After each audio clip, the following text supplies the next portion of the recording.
آج ہم ایک ایسی کتاب کی گہرائی میں اتر رہے ہیں جو وجود کے سب سے بڑے سوالات سے ٹکراتی ہے۔ کیا خدا ہے؟ الحاد کیا ہے؟ اور ہماری زندگی کا آخر مقصد کیا ہے؟ جی کتاب کا نام دی ڈیوائن ریالٹی ہے اور اس کے مصنف ہیں حمزہ اینڈریاس زرتس۔ اور اس کتاب کی سب سے دلچسپ بات یہ ہے کہ یہ کوئی خشک فلسفے کی درسی کتاب نہیں ہے۔ بالکل نہیں۔ یہ ایک ذاتی سفر سے شروع ہوتی ہے۔ مصنف ہمیں صرف دلائل نہیں دیتے بلکہ وہ یہ کہانی سناتے ہیں کہ وہ خود ان دلائل تک کیسے پہنچے۔ اور یہی انسانی عنصر اسے بہت خاص بناتا ہے۔ تو آئیے وہیں سے شروع کرتے ہیں۔ حمزہ زرتس کی پرورش لندن میں ہوئی، ایک یونانی گھرانے میں۔ جی، جہاں ہر طرف فلسفے کی کتابیں تھیں اور سوال پوچھنے کو بہت اچھا سمجھا جاتا تھا۔ لیکن یہی ماحول انہیں بچپن میں ہی ایک گہرے وجودی بحران میں لے گیا۔ جی، ایک ایسا بحران جسے فلسفے میں سولپسزم کہتے ہیں۔ سولپسزم یہ کیا ہے؟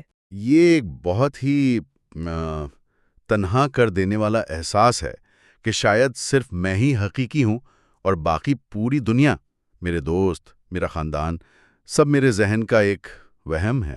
اف، یہ تو بہت خوفناک ہے۔ بالکل۔ تو اسی بے چینی اور سچ کی تلاش میں ان کا سامنا اسلام سے ہوا۔ انہیں مسلمانوں کے یقین نے، ان کی سرٹینٹی نے بہت متاثر کیا۔ اور پھر آیا وہ فیصلہ کن موڑ، 4 اکتوبر 2002۔ وہ اپنے دوست کے ساتھ گاڑی میں تھے۔ جی، معین الاحمد اور ان کے دوست نے ان سے موت کی حقیقت پر بات شروع کی۔ وہ کہتے ہیں کہ یہ وہ لمحہ تھا جب سارے عقلی دلائل جو وہ سالوں سے سن رہے تھے وہ اچانک ان کے دماغ سے اتر کر دل تک پہنچ گئے۔ اور اگلے ہی دن انہوں نے اسلام قبول کر لیا۔ واہ! تو یہ کتاب اسی سفر کا نچوڑ ہے۔ بالکل۔ تو چلیں اب کتاب کے دلائل کی دنیا میں داخل ہوتے ہیں۔ پہلا حصہ الحاد کی تعریف سے شروع ہوتا ہے۔ عام طور پر تو لوگ سمجھتے ہیں کہ اس کا مطلب صرف خدا پر یقین نہ رکھنا ہے۔ جی، لیکن مصنف کہتے ہیں کہ یہ معاملہ اس سے کہیں زیادہ پیچیدہ ہے۔ وہ اسے مختلف سطحوں پر دیکھتے ہیں۔ ایک ہے مضبوط الحاد، یعنی یہ دعویٰ کرنا کہ مجھے یقین ہے خدا کا وجود نہیں ہے۔ ٹھیک ہے۔ پھر ہے کمزور الحاد، جو کہتا ہے مجھے خدا کے وجود پر یقین نہیں ہے، یعنی دلائل نے مطمئن نہیں کیا۔ یہ ایگنوسٹسزم کے قریب ہو گیا۔ بالکل، لیکن ایک تیسرا اور بہت ہی دلچسپ تصور ہے جسے وہ میزوتھیزم کہتے ہیں۔ میزوتھیزم یعنی خدا سے نفرت؟ جی، یہ تو بہت عجیب بات ہے، ایک ایسی ہستی سے نفرت کرنا جس کے وجود پر آپ کو یقین ہی نہیں۔ یہی تو اس میں پیراڈاکس ہے۔ مصنف کی نظر میں یہ ایک جذباتی رد عمل ہے، عقلی نہیں۔ یہ دنیا میں دکھ، تکلیف اور برائی دیکھ کر پیدا ہوتا ہے۔ اچھا۔ اس کا جواب وہ ایک بہت خوبصورت مثال سے دیتے ہیں۔ وہ کہتے ہیں فرض کریں کائنات ایک بہت بڑی ڈیجیٹل تصویر ہے۔ ہمارے پاس اس تصویر کا صرف ایک پکسل ہے، جبکہ خدا کے پاس پوری تصویر ہے۔ تو ہم ایک سیاہ پکسل دیکھ کر یہ فیصلہ نہیں کر سکتے کہ پوری تصویر ہی بدصورت یا بے معنی ہے۔ بالکل۔ اسی سے جڑا ایک اور اہم نظریہ ہے جسے وہ فلسفیکل نیچرلزم کہتے ہیں۔ وہ اسے الحاد کا آپریٹنگ سسٹم قرار دیتے ہیں۔ آپریٹنگ سسٹم مطلب وہ بنیادی فریم ورک جس پر الحاد چلتا ہے؟ جی، یعنی یہ عقیدہ کہ اس کائنات میں مادی چیزوں کے علاوہ کوئی حقیقت نہیں ہے، کوئی روح نہیں، کوئی مافوق الفطرتی ہستی نہیں۔ ہر چیز کی وضاحت فزکس اور کیمسٹری سے ہو سکتی ہے۔ جی، اس کے برعکس کتاب فطرت کا اسلامی تصور پیش کرتی ہے کہ ہر انسان ایک روحانی ڈیفالٹ سیٹنگ کے ساتھ پیدا ہوتا ہے جو ایک خالق کو تسلیم کرتی ہے۔ ٹھیک ہے، تو الحاد کی تعریف کے بعد مصنف ایک بہت ہی اشتعال انگیز سوال پوچھتے ہیں۔ اگر ہم الحاد کو سچ مان لیں تو اس کے نتائج کیا ہوں گے؟ جی، اور ان کے مطابق یہ ہمیں ایک بہت ہی تاریک جگہ پر لے جاتا ہے۔ وہ کہتے ہیں کہ الحاد 4 بڑے خلا یا وائڈز پیدا کرتا ہے۔ اچھا۔ پہلا ہے امید کا خاتمہ، نو ہوپ۔ اگر یہ زندگی ہی سب کچھ ہے تو جس پر ظلم ہوا اسے کبھی حتمی انصاف نہیں ملے گا۔ یہ بات تو صحیح ہے۔ دوسرا ہے قدر کا خاتمہ، نو ویلیو۔ اس سے کیا مراد ہے؟ وہ کہتے ہیں کہ اگر انسان صرف مادی ذرات کا مجموعہ ہے تو ایک زندہ انسان اور چاکلیٹ کے خرگوش میں بنیادی طور پر کوئی فرق نہیں۔ ایک منٹ، یہ چاکلیٹ کے خرگوش والی بات تو چونکا دینے والی ہے۔ مطلب انسانی زندگی کی کوئی اندرونی قدر نہیں ہے؟ بالکل، اور یہی مصنف کا نقطہ ہے۔ وہ سننے والے کو اس غیر آرامدہ نتیجے کا سامنا کرنے پر مجبور کر رہے ہیں۔ اگر انسان صرف ایٹموں کا ایک پیچیدہ مجموعہ ہے تو وہ چاکلیٹ کے خرگوش سے کیسے مختلف ہوا؟ ٹھیک ہے، اور تیسرا خلا؟ تیسرا ہے مقصد کا خاتمہ، نو پرپس۔ ہمارا وجود ایک کائناتی حادثہ ہے تو زندگی کا کوئی حتمی مقصد نہیں ہے۔ اور چوتھا؟ حقیقی خوشی کا خاتمہ، نو ہیپینس۔ مصنف کا دعویٰ ہے کہ سچی خوشی زندگی کے بڑے سوالوں کے جوابات پانے میں ہے، اور الحاد ان سوالوں کو بے معنی قرار دے دیتا ہے۔ کول، irrational ہے۔ جی، اور یہ کتاب کے سب سے طاقتور دلائل میں سے ایک ہے۔ استدلال یہ ہے، الحاد نیچرلزم پر مبنی ہے، ٹھیک؟ جی۔ اور نیچرلزم کے مطابق ہماری عقل بھی ارتقاء کے ایک اندھے، غیر عقلی اور بے مقصد عمل کا نتیجہ ہے۔ تو سوال یہ پیدا ہوتا ہے کہ ایک مکمل طور پر غیر عقلی پروسیس سے ایک ایسی چیز یعنی ہماری عقل کیسے پیدا ہو سکتی ہے جس پر ہم سچائی جاننے کے لیے بھروسہ کر سکیں؟ یعنی اگر آپ کی عقل کی بنیاد ہی غیر عقلی ہے تو آپ اپنی عقل پر کیسے بھروسہ کر سکتے ہیں کہ الحاد سچ ہے؟ یہ تو ایسا ہی ہے جیسے آپ اسی شاخ کو کاٹ رہے ہیں جس پر آپ خود بیٹھے ہیں۔ بالکل یہی نکتہ ہے، جبکہ اسلامی نقطہ نظر یہ ہے کہ ہماری عقل ایک ایسے خالق کی طرف سے ہے جو خود جاننے والا اور حکمت والا ہے، اس لیے ہم اس پر بھروسہ کر سکتے ہیں۔ لیکن یہاں ڈاروینین ارتقاء کا اعتراض آتا ہے کہ ارتقاء نے ہمیں بقا یعنی سروائیول کے لیے ضروری صلاحیتیں دی ہیں۔ جی، کتاب اس پر دو بڑے اعتراضات اٹھاتی ہے۔ پہلا، بقا کے لیے ہمیشہ سچے عقائد کی ضرورت نہیں ہوتی۔ اس کی کوئی مثال ہے؟ جی، فرض کریں ایک قدیم انسان کو جھاڑی کے پیچھے سے آواز آتی ہے۔ ایک کا عقیدہ ہے کہ وہاں شیر ہے اور وہ بھاگ جاتا ہے، دوسرے کا عقیدہ ہے کہ کچھ نہیں اور وہ مارا جاتا ہے۔ اچھا۔ تو پہلے والے کا عقیدہ اگرچہ جھوٹا ہو سکتا ہے لیکن وہ اس کی بقا کے لیے بہتر تھا، تو ارتقاء سچائی کو نہیں بقا کو ترجیح دیتا ہے۔ اور دوسرا اعتراض؟ دوسرا یہ کہ ارتقاء یہ وضاحت نہیں کر سکتا کہ انسانوں میں سچائی، آرٹ اور فلسفے کی گہری خواہش کیوں ہیں جو اکثر بقا کے لیے غیر ضروری ہوتی ہیں۔ یہ تو ایک بہت گہرا نکتہ ہے۔ تو اب کتاب الحاد پر تنقید سے نکل کر خدا کے وجود کے مثبت دلائل کی طرف آتی ہے؟ جی بالکل، اور وہ یہ نہیں کہتے کہ آؤ میں تمہیں خدا ثابت کر کے دکھاتا ہوں۔ وہ کہتے ہیں کہ خدا کا احساس تو پہلے سے ہی ہمارے اندر موجود ہے، یہ ایک بدیہی حقیقت ہے، سیلف ایویڈنٹ ٹروتھ۔ لیکن اس بدیہی احساس کی کیا کوئی سائنسی شہادت بھی ہے؟ کتاب اس کے لیے ماہرین نفسیات کی تحقیق کا حوالہ دیتی ہے۔ ان کی تحقیق سے پتہ چلتا ہے کہ بچے قدرتی طور پر ہر چیز میں ایک مقصد اور ایک بنانے والا دیکھتے ہیں۔ اسے بدیہی خدا پرستی یعنی انٹیوٹیو تھیزم کہا گیا ہے۔ دلچسپ۔ اس کے بعد کتاب کائنات کی ابتدا کی کلاسک دلیل کی طرف آتی ہے؟ جی، جسے قرآن کا استدلال کہا گیا ہے۔ مصنف کائنات کے وجود کی 4 ممکنہ وضاحتیں پیش کرتے ہیں اور پھر ایک ایک کو رد کرتے ہیں۔ وہ کیا ہے؟ پہلی، یہ کچھ نہیں سے بنی۔ یہ ناممکن ہے کیونکہ کچھ نہیں سے صرف کچھ نہیں آ سکتا ہے۔ کوانٹم ویکیوم بھی تو کچھ نہیں ہے۔ بالکل۔ دوسری، اس نے خود کو بنایا۔ یہ منطقی طور پر ناممکن ہے۔ تیسری، اسے کسی دوسری مخلوق نے بنایا جس سے ایک لامتناہی سلسلہ یعنی انفینیٹو ریگریس شروع ہو جاتا ہے، جو کبھی شروع ہی نہ ہوتا۔ جی۔ تو جب پہلی 3 وضاحتیں رد ہو جاتی ہیں تو منطقی طور پر صرف چوتھا آپشن باقی رہتا ہے۔ اسے ایک ایسی ہستی نے بنایا جو خود مخلوق نہیں ہے، ایک ان کریٹڈ کریٹر۔ اسی سے ملتی جلتی ایک اور دلیل ہے، انحصار کی دلیل، آرگیومنٹ فرام ڈیپینڈنسی۔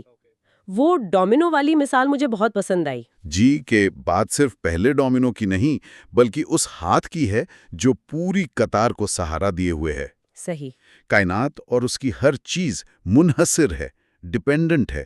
اس پورے منحصر نظام کی حتمی وضاحت ایک ایسی ہستی ہی ہو سکتی ہے جو خود کسی پر منحصر نہ ہو، جو خود مختار اور ضروری ہو۔ ٹھیک ہے، تو یہ دلائل ہمیں ایک غیر مخلوق خود مختار خالق تک لے آتے ہیں۔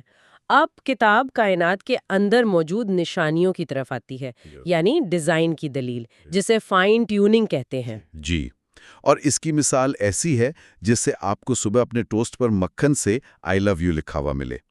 آپ یہ نہیں سوچیں گے کہ یہ ایک حادثہ ہے۔ ظاہر ہے نہیں۔ کتاب کہتی ہے کہ کائنات اس سے کئی زیادہ پیچیدہ پیغام دے رہی ہے۔ کائنات کے بنیادی طبی قوانین جیسے کشش ثقل زندگی کے وجود کے لیے اتنی نازک درستی سے سیٹ کیے گئے ہیں کہ اگر ان میں بال برابر بھی فرق ہوتا تو کچھ بھی موجود نہ ہوتا۔ اور اس میں صرف قوانین ہی نہیں بلکہ زمین کی اپنی حالت بھی شامل ہے نا؟ بالکل، زمین کا سورج سے بالکل مناسب فاصلے پر ہونا، مشتری کا ایک کائناتی ڈھال کی طرح کام کرنا، چاند کا موسم کو مستحکم رکھنا، یہ سب مل کر ایک ذہین ڈیزائن کی طرف اشارہ کرتے ہیں۔ کائنات کی نشانیوں کے بعد بحث ہمارے اندر کی دنیا یعنی شعور یا کانشسنس کی طرف آتی ہے۔ جی، اور یہ فلسفے کا سب سے بڑا حل نہ ہونے والا مسئلہ ہے، شعور کا مشکل مسئلہ، the hard problem of consciousness۔ وہ کیا ہے؟ مسئلہ یہ ہے کہ یہ کیسے ممکن ہے کہ ہمارے دماغ میں موجود گوشت جو صرف نیورونز اور کیمیکلز ہیں، محبت، نفرت اور سرخ رنگ کو دیکھنے جیسے بھرپور ذاتی تجربات پیدا کرتا ہے۔ مجھے ہمیشہ سے شعور والے مسئلے نے بہت پریشان کیا ہے۔ یہ خیال کہ میرے احساسات صرف دماغ میں کیمیائی رد عمل ہیں، یہ مجھے کبھی بھی مکمل طور پہ مطمئن نہیں کر سکا۔ مشہور ذہنی تجربہ پیش کرتی ہے۔ تصور کریں میری ایک سائنسدان ہے جو پیدائش سے ایک سیاہ سفید کمرے میں قید ہے۔ ٹھیک ہے۔ اس نے رنگوں کے بارے میں سب کچھ پڑھ لیا ہے، فزکس، نیورو سائنس، سب کچھ۔ لیکن جب اسے پہلی بار کمرے سے باہر نکال کر ایک سرخ سیب دکھایا جاتا ہے تو کیا وہ کچھ نیا سیکھتی ہے؟ ہاں، وہ یہ سیکھتی ہے کہ سرخ رنگ کو محسوس کرنا کیسا ہوتا ہے۔ بالکل، یہ ثابت کرتا ہے کہ دنیا میں طبعی حقائق کے علاوہ بھی کچھ حقیقتیں ہیں، ہمارے ذاتی شعوری تجربات۔ کتاب کا دعویٰ ہے کہ ایک باشعور خالق ہی اس باشعور کائنات کی سب سے منطقی وضاحت ہے۔ اور شعور کے بعد آتا ہے اخلاقیات کا سوال۔ کیا کسی بچے پر تشدد کرنا صرف ہماری رائے میں غلط ہے یا یہ واقعی موضوعی طور پر غلط ہے؟ یہی مرکزی سوال ہے۔ کتاب کا استدلال یہ ہے کہ اگر خدا نہیں ہے تو اخلاقیات صرف سماجی روایات ہیں، لیکن اگر ہم مانتے ہیں کہ کچھ چیزیں واقعی غلط ہیں تو اس کا معیار کہاں سے آتا ہے؟ اور کتاب کہتی ہے کہ وہ معیار خدا ہے۔ جی، کہ موضوعی اخلاقیات کی واحد ٹھوس بنیاد خدا کا وجود ہے۔ خدا کی فطرت خود خیر محض ہے، اس لیے اس کے احکامات بھی اچھے ہیں۔ اچھا، تو اگر ایک خدا ہے تو ایک ہی کیوں؟ 2 یا 3 کیوں نہیں ہو سکتے؟ اس کے لیے کتاب میں ایک بڑی دلچسپ کہانی ہے۔ فرض کریں خلاباز ایک ایسے سیارے پر جاتا ہے جہاں 2 ملک اور 2 بادشاہ ہیں، لیکن دونوں کے قوانین، زبان، ہر چیز بالکل ایک جیسی ہے۔ تو خلاباز کہتا ہے کہ اگر ان میں کوئی فرق ہی نہیں تو پھر تو بادشاہ ایک ہی ہوا۔ بالکل، اسی بنیاد پر 3 منطقی دلائل دیے گئے ہیں: اخراج کی دلیل، تصوراتی تفریق اور اوکمز ریزر۔ ان سب کا خلاصہ یہ ہے کہ ایک ہی قادر مطلق خالق کا تصور سب سے سادہ اور منطقی ہے۔ لیکن یہیں پر وہ سب سے بڑا، سب سے جذباتی سوال پیدا ہوتا ہے۔ اگر ایک مہربان، قادر مطلق خدا موجود ہے تو دنیا میں اتنی تکلیف کیوں ہے؟ اور کتاب اس سوال کو بہت سنجیدگی سے لیتی ہے۔ وہ کہتی ہے کہ اس مسئلے کی جڑ 2 بڑی غلط فہمیوں میں ہے۔ پہلی یہ کہ ہم خدا کی صفات کو محدود کر دیتے ہیں، ہم صرف اس کی مہربانی اور طاقت کو دیکھتے ہیں، اور اس کی ایک اہم صفت الحکیم یعنی حکمت والے کو بھول جاتے ہیں۔ لیکن یہ حکمت والی بات بہت سے لوگوں کے لیے کافی نہیں ہوتی، خاص طور پر جب وہ کسی معصوم کو تکلیف میں دیکھتے ہیں۔ کیا کتاب اس گہرے جذباتی درد کا کوئی اور جواب دیتی ہے؟ یہ بہت اہم نقطہ ہے۔ کتاب صرف بھروسہ کرنے کو نہیں کہتی، وہ قرآن سے موسیٰ اور خضر کی کہانی بیان کرتی ہے، جس کا سبق یہی ہے کہ ہمارا علم بہت محدود ہے۔ صحیح۔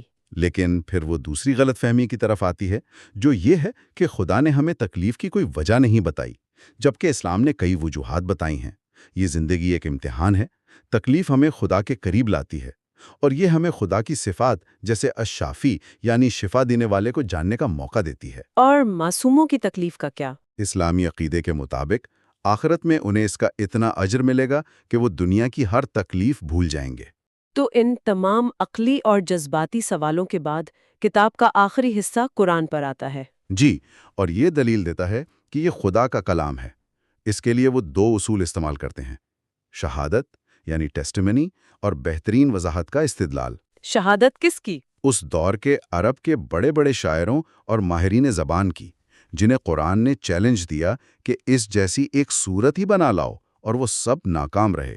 اور بہترین وضاحت کیا ہے؟ کہ اگر اس دور کے ماہرین اسے نہیں بنا سکے اور خود پیغمبر اسلام بھی نہیں، کیونکہ ان کا اپنا کلام جو احادیث میں ہے اس کا اسلوب بالکل مختلف ہے۔ تو اس کا واحد منطقی ماخذ ایک مافوق الفطرت ہستی ہی ہو سکتی ہے۔